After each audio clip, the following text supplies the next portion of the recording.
Pastor Jesse here with a quick invite. This Sunday is a special Sunday for us here at Vertical Church, Milwaukee, as it is our second anniversary.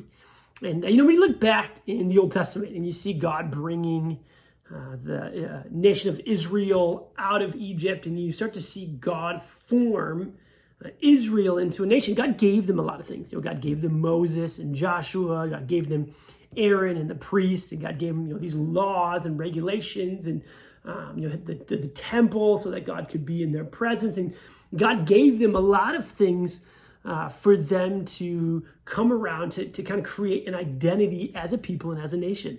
But one of the other things that God gave the nation of Israel for that was their feasts and festivals. They gave them things like the Feast of Booths or the Passover feast. And these were moments in the Jewish calendar where they would take a day or two or a week sometimes and look back on the faithfulness of what God has done, how God has brought them out, while they long for and look towards the future to see hope for the promises of God. And we're no longer in those times. We're in a different season. We're in the New Testament church, but I still think that principle of taking moments out of our year where we look at God's faithfulness and celebrate God's faithfulness while looking and longing for Jesus coming back again are good times. That's why I like things like Christmas and Easter. Those are moments where we take a little bit of extra time to see God's faithfulness while we look forward to God coming again.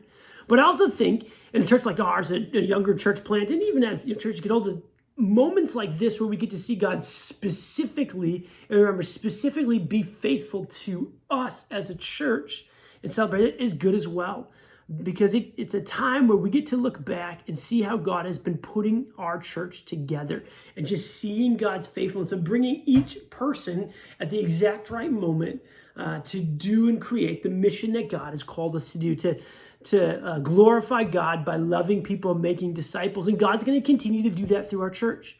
And so moments like this where we get to just look at God's faithfulness and celebrate it together, and then longing for what God is going to do both in our church and when Jesus comes back again, I think are worthy times of celebration. So we're going to spend a little bit of time praying and remembering during the service. And I'm going to preach a message, just kind of talking about what God is calling us to do. We're going to worship together, and then after the service, we're going to spend some time fellowshipping together and just enjoying one another. But I want to invite you to come on out 9:30 Sunday morning over at the Zion United Church of Christ building, and we will celebrate our 2 years and look at how God has been faithful. So coming out 9:30, looking forward to seeing you there.